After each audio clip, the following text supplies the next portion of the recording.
The dark patches beneath this eland are not mud. They are dense clusters of ticks, packed around the thinnest parts of its skin. The lower neck, chest, belly, and inner legs are covered with feeding parasites. Every few seconds, the eland's skin ripples. Its tail strikes against its hindquarters. One front leg lifts and kicks toward the dark mass beneath its body. A banded mongoose waits just beyond the hoof. The moment the leg settles, it rushes forward. Its teeth close around one swollen tick. The mongoose pulls it free and retreats before the hoof moves again.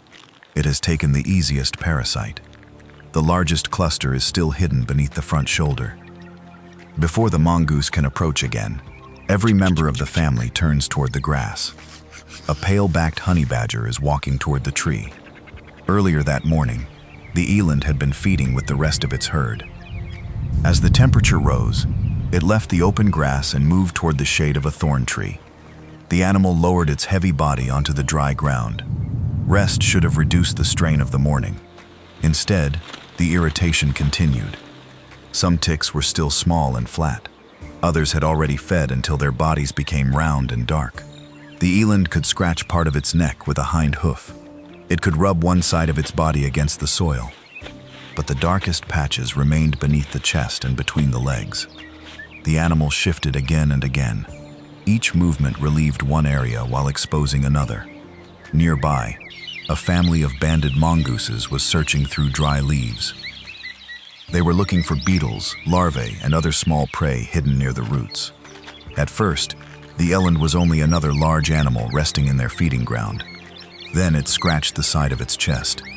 One engorged tick lost its grip and fell into the leaves. A young mongoose noticed the movement. It ran forward, seized the tick, and swallowed it. The rest of the family immediately became more attentive. Movement across the eland's lower body had revealed a new feeding opportunity. Several mongooses began watching from outside kicking range. They did not rush in together. Every leg could become dangerous without warning. A young mongoose was the first to misjudge the distance. It moved toward the rear leg while the eland appeared still. The hoof suddenly swept backward. The mongoose twisted away and rolled across the dust. The strike missed, but the warning was clear. The family withdrew behind exposed roots. They did not leave the area. They continued searching for insects while watching the eland from cover. One experienced adult remained focused on the front of the body. The front legs moved less violently than the rear legs. The lower chest was also easier to approach from the side. When the eland relaxed one shoulder, the adult mongoose moved forward. It paused beside the folded front leg. The eland's skin twitched. The mongoose stopped. When the body settled, it leaned toward the chest and removed one small tick. The entire approach lasted only a few seconds. The mongoose withdrew before the eland raised its head. The animal remained unpredictable. The mongooses began testing short openings around the lower body. One approached the belly. Another waited near the front hoof. A third searched the soil for parasites that had already fallen. Some attempts succeeded. Others ended the moment the feeding window closed. The eland suddenly rolled partway onto its chest. The mongooses scattered. The movement covered one side of the belly, but exposed the opposite side. Several ticks became visible near the inner front leg. Two mongooses noticed the same swollen parasite as it dropped into the dust. One reached it first. The second chased the winner through the roots and tried to steal the prey. Their struggle made the eland lift its leg again. The family retreated before the hoof struck the ground. The most difficult target remained beneath the front shoulder. A dense cluster covered the lower edge of the chest. One large engorged tick sat near the outside of the patch. It was close enough to see, alarm call. A broad pale stripe was moving through the grass. The honey badger was following scent around the exposed roots, not the animals beneath the tree. But its path was bringing it closer. The mongooses immediately abandoned the open ground. They moved behind the roots and watched from a safer distance.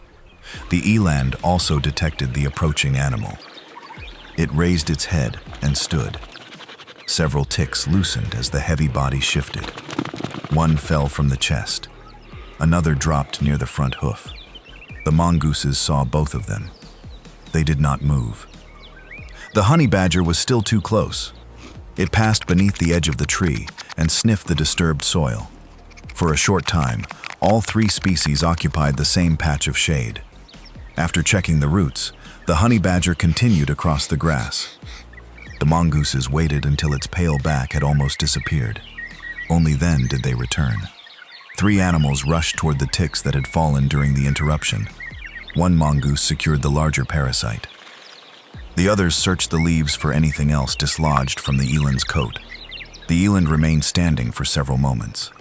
Then it lowered itself again. This time, the front leg rested in a slightly different position. The lower edge of the darkest cluster was exposed. The experienced adult noticed the opening.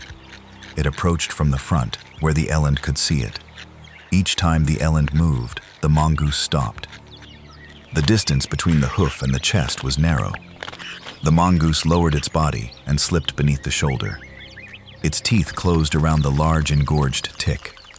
The parasite did not release immediately. The mongoose pulled backward. The eland shifted its weight. The tick came free. The mongoose escaped, just before the leg pressed down. Several family members followed it, drawn by the large prey.